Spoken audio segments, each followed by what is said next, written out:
Hello, and welcome to day 2 of the SDG Global Festival of Action. I'm Nadira Hira, your festival MC, and I hope you're excited because we have another packed schedule for you today. If you are with us for day 1, you already know that the overarching message of this year's festival is opportunity. Time and again, yesterday's brilliant speakers reminded us this is the moment for us to turn it around together for people and for planet. And we saw you take that same passion straight from the virtual stage to social media as #TurnItAround lit up our timelines. It was impossible not to be moved. We had lightning talks, interviews, and deep dive discussions. We saw creative content and live performances here on the main stage and over on the Japan stage. You joined us from across the world to take part in interactive sessions in the ideation, upskilling, activation, and Japan workshop spaces.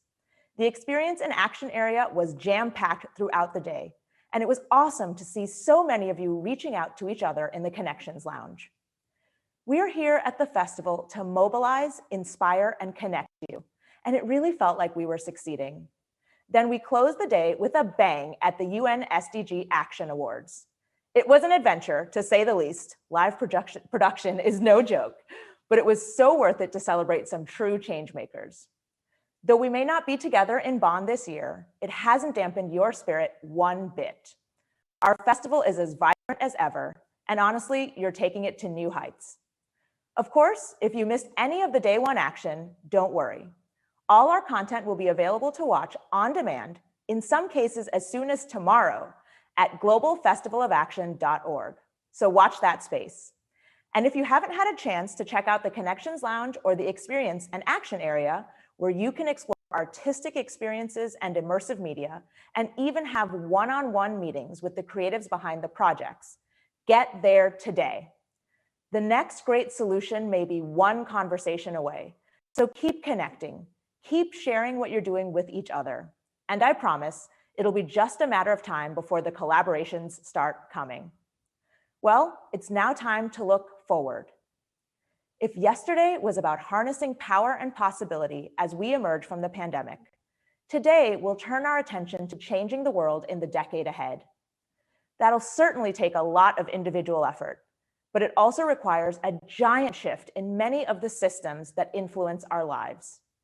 That's why we'll be focusing on 4 of the most important systemic issues facing humanity: the climate emergency, poverty and inequality, gender discrimination, and inclusive economies.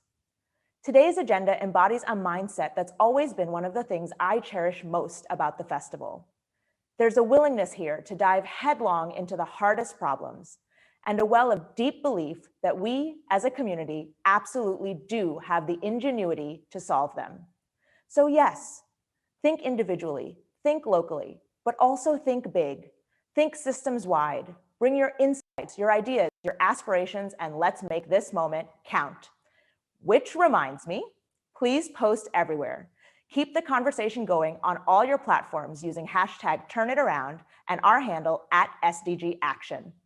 Shall we get started? Kicking us off today, we have a message of hope and action from a dynamic young woman who's challenging established systems every day. Please welcome from Namibia, Africa's youngest serving minister, the Honorable Emma Theofelus. A very welcome to all participants to this SDG Global Festival of Action.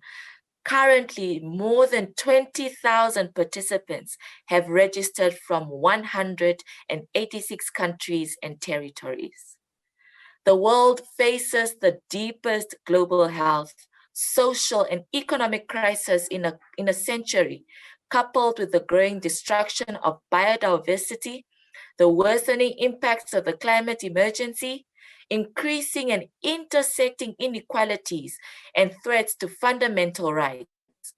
Hard-won development gains are at the serious risk of reversal today. The COVID-19 pandemic has seared the lives of people everywhere, and to assure the survival of people and the planet, we must turn in a new direction, embrace different ways of living and earning, consuming, and producing. The SDGs embody this transformation that we so desperately need. To achieve them, major shifts lie ahead. Many were considered too costly and difficult before the pandemic, but now they seem not just doable, but imperative. With first-hand experience of what happens without a dramatic change in course, leaders from governments, the private sector, and across societies are reimagining and redesigning jobs, finance, mobility, healthcare, education, technology, and so on. New understanding is also emerging around the inextricably links among these and the need for acting not issue by issue, but across entire systems.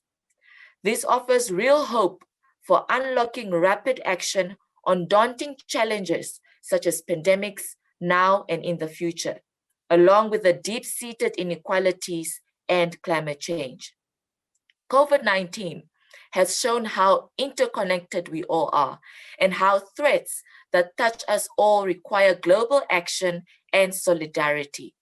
Also evident is the profound power of individuals, people who have done the right things, from wearing masks to staying at home, have collectively constrained the spread of the COVID-19 virus. They demonstrate how actions add up and will take us past the turning point onto transformation.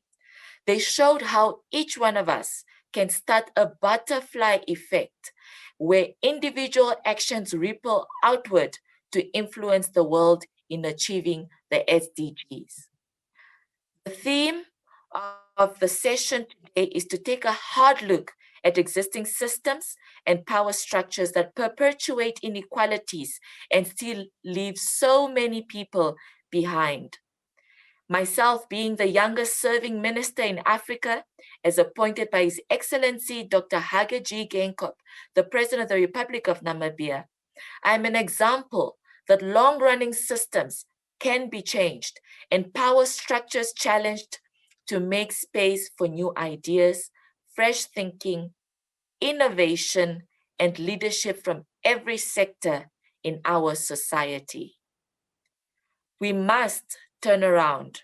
We must turn it around for inclusive systems and sustainable finance because we must rethink the global economy and power structures, achieve inclusive financial systems that align with the SDGs, and stop perpetuating wide-scale discrimination and exclusion. We have lost a lot of time, but working together with the SDGs as our North Star, we can make this turning around point for people and our planet.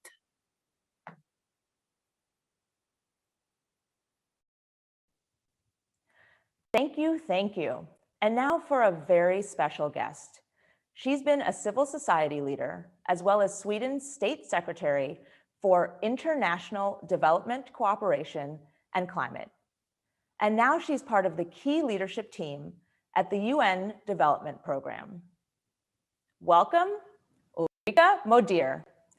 Ulrika, from what you've seen over your amazing career, what systems need to shift if we want more fair and resilient societies? Thank you, Nadira. It's a big question, but we also have big challenges ahead of us. But with each challenge, there are also opportunities, and we certainly need system change. I think it's evident. I mean, we live in a world where a tiny virus has been able to capture our society.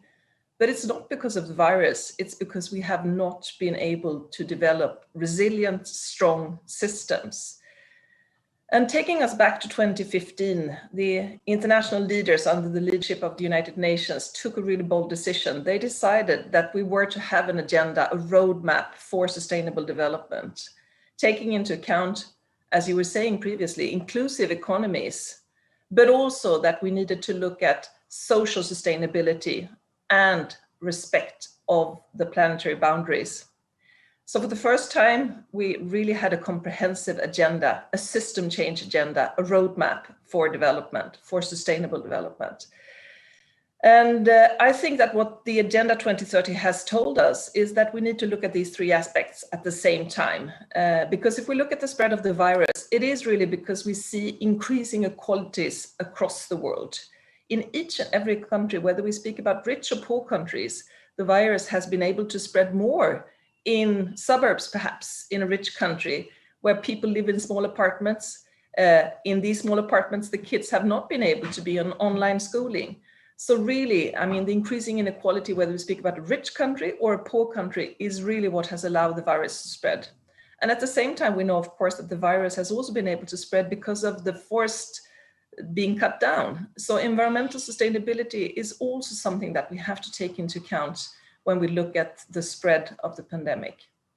And the Secretary General at the time, 2015, he said that the stars must have been aligned when the world leaders really looked upon the world from these three different lenses of social, environmental, and economic sustainability. So for me, it's quite obvious that the system changes that we have to take into account, they have to do with this. They have to do with respect of nature.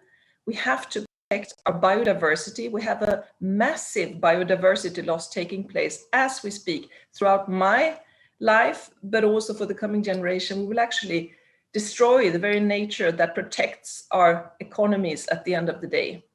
And of course, then the climate crisis, not least.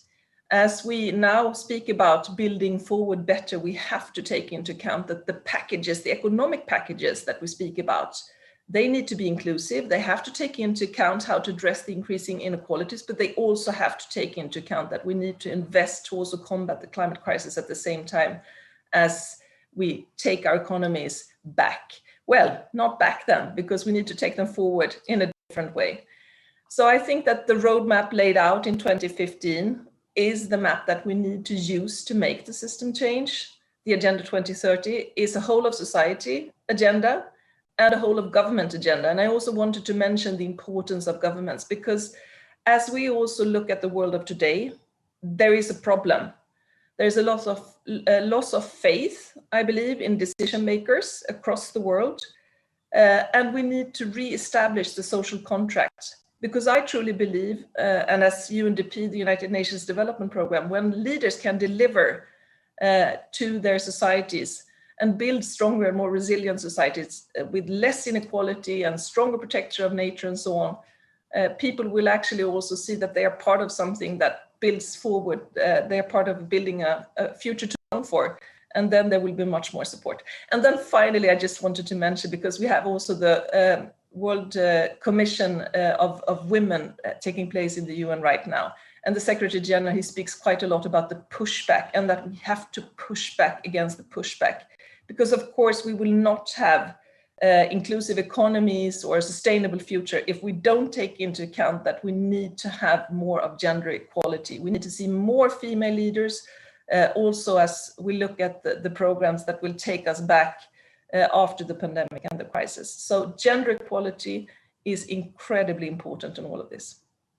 Thank you so much. And it's so true. I mean, baby steps are not the way forward here. We need to take incredible, huge leaps forward together, as you said. And we're not the only ones who think so. I'd actually love to hear your thoughts on this clip from a conversation yesterday with a young climate justice activist. Here's Fridays for Future Philippines co-lead Mitzi Janelle Tan. Now more than ever, we need to join hands and really get society to change for the better on both the individual and systemic level. The COVID pandemic showed that our system right now is not working and is leaving a lot of those from MAPA behind. The same is true for the climate crisis. This moment can be, must be, a turning point for the whole world for us to change our ways and to break away from business as usual and fundamentally change a lot of what we take for granted in society. To everyone listening, I hope everyone would take a step back and listen to us in the most affected areas, recognize the problem as a global problem, and to channel their anxiety and emotions into changing our shared planet for the better. We must do this for the love of our planet, for the love of our people. It is through love that hard decisions are made, through love that we stick to these difficult tasks. It is through love that revolutions are won.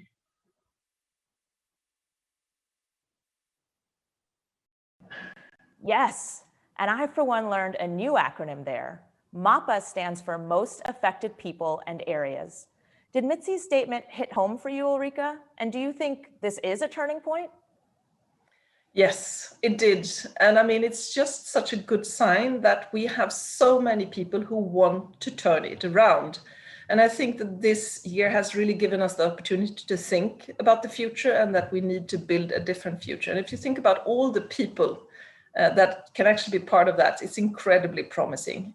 We need to turn it around, and there are people who are ready to do that. And I actually believe that we will see a lot of change onwards, a lot of resistance, but also a lot of good ideas how to do this differently. So very much, and very inspired by her words. I love to hear that you're inspired, and I love this message of hope because it's exactly the right one to take us forward. Thank you, Ulrika Modeer.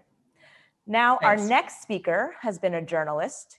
She's led the Department of Global Communication for the UN. She's served as SDG Commissioner for the Spanish President, and she's now Secretary of State of Foreign Affairs for the government of Spain. I am always so happy to see her on the agenda, and you will definitely see why. Here to give us her take on this turning point, welcome Cristina Gallach.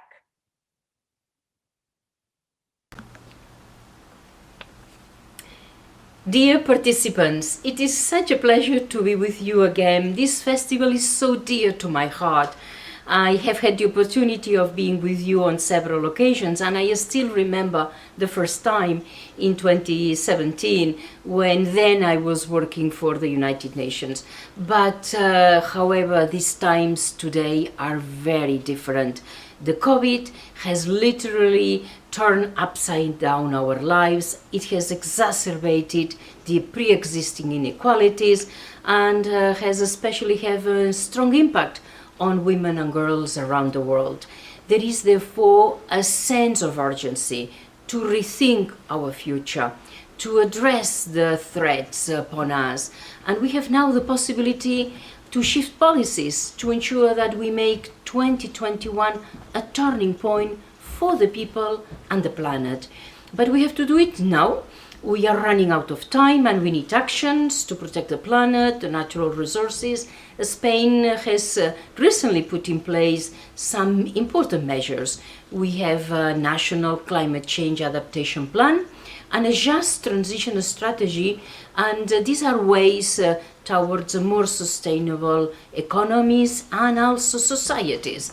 We need also to focus on people, and we should make sure that our actions are inclusive and leave no one behind. We need to act in solidarity and reinforce the essential role of multilateralism and the value of multilateralism as well. As governments, we are committed to do our part.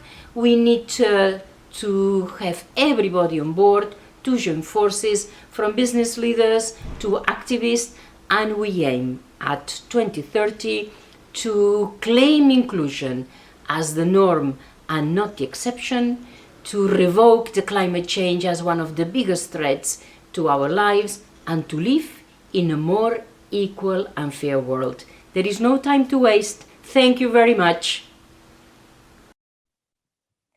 Thank you, Cristina. That urgency in your message just gives us all hope.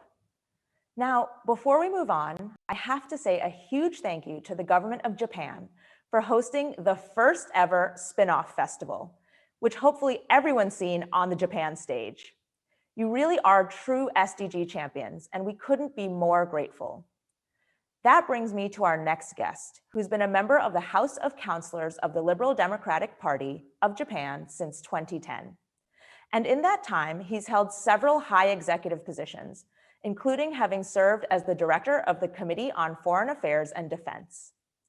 It's my pleasure and honor to introduce Japan's State Minister for Foreign Affairs, Mr. Uto Takashi. 日本の外務副大臣の宇都隆です。まず SDGs グローバルフェスティバルオブアクションの開催をお喜び申し上げます。特に今年はドイツ以外の地域、国として初めて日本でローカル版のフェスティバルである SDGs グローバルフェスティバルオブアクション from Japan が開催されることを嬉しく思います。本イベントの実現に向けた SDGs アクションキャンペーンチーム、UNDP、神奈川県をはじめとする関係者の皆様のご尽力に対して、日本政府を代表して心から感謝を申し上げます。新型コロナウイルスの拡大で世界は一変しました。世界中で人々の命、生活、尊厳が脅かされ、特に脆弱な状況にある人々が大きな影響を受けており、人間の安全保障に対する危機です。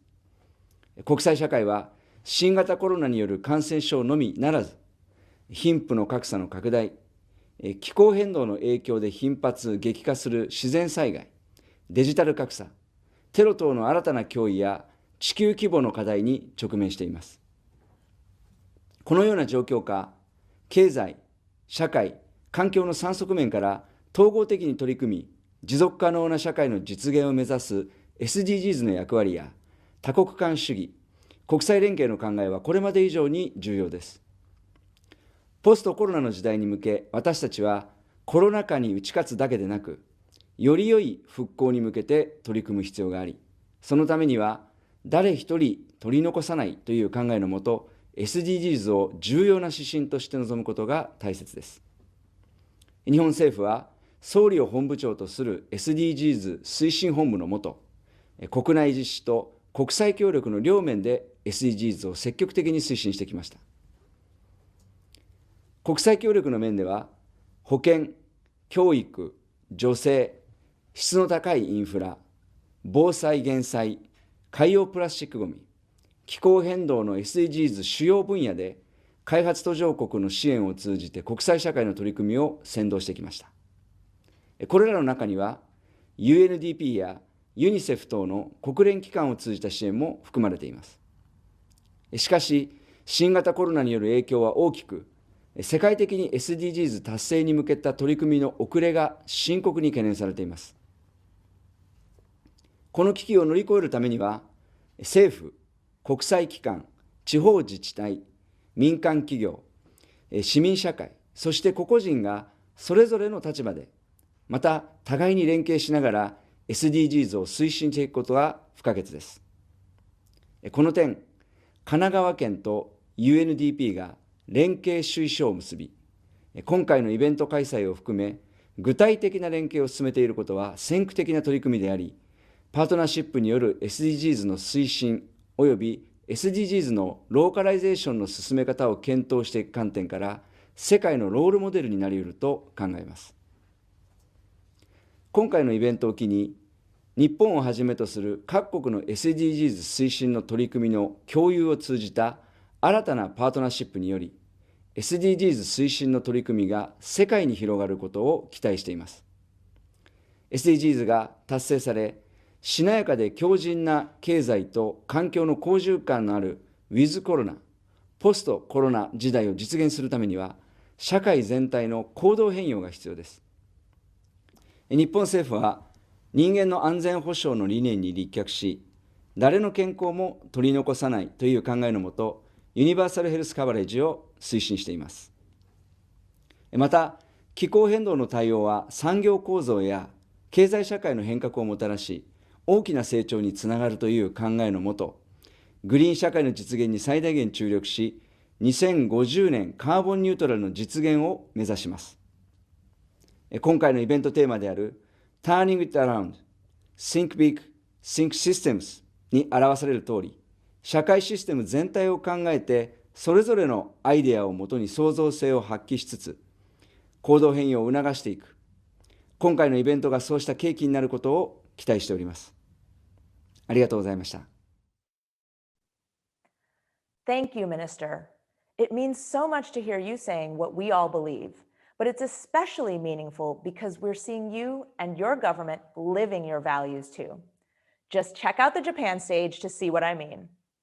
Well, what an awesome start to day 2 of the SDG Global Festival of Action.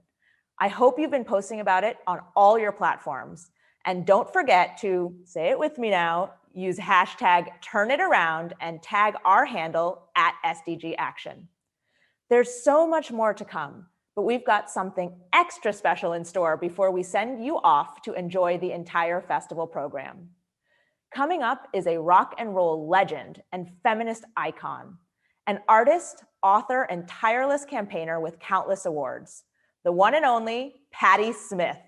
And she's joined by composer Jessie Paris Smith, who also happens to be her daughter, and cellist Rebecca Foon. These two incredible musicians founded the trailblazing Pathways to Paris, bringing together activists, experts, and artists to, quote, turn the Paris Agreement into action. We can all get behind that. So get ready to be inspired. And as always, stay tuned because there's so much more coming up on the other side.